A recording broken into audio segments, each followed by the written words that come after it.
Здравейте на всички почитатели на Cage Auto. Днес ще ви покажем един автомобил, който разтоварихме с нощи.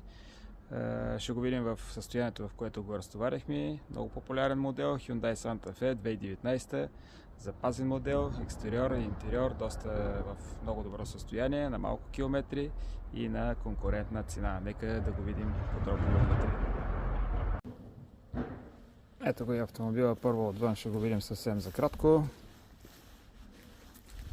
Почти без забележки. 19 цолови джанти. 2000 кубика, 184 коня. 4x4 електрически багажник. Багажно отделение е много запазено.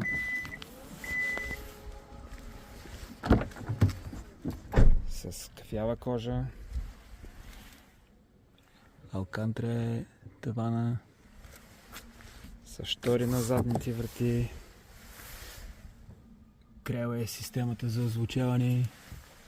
Има допълнителен бутон за предна дясна седалка.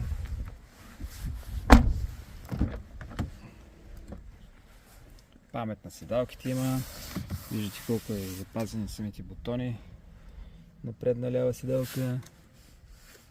И кожата е изключително като нова.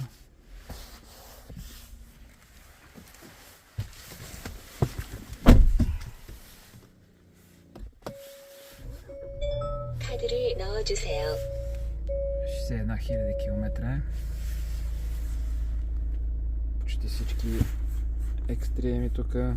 Drive Mode, Auto Hold, електрическа седалка, електрическа ръчна спирачка. 360 градусова камера. Head-up дисплей, не се вижда тук съвсем добре.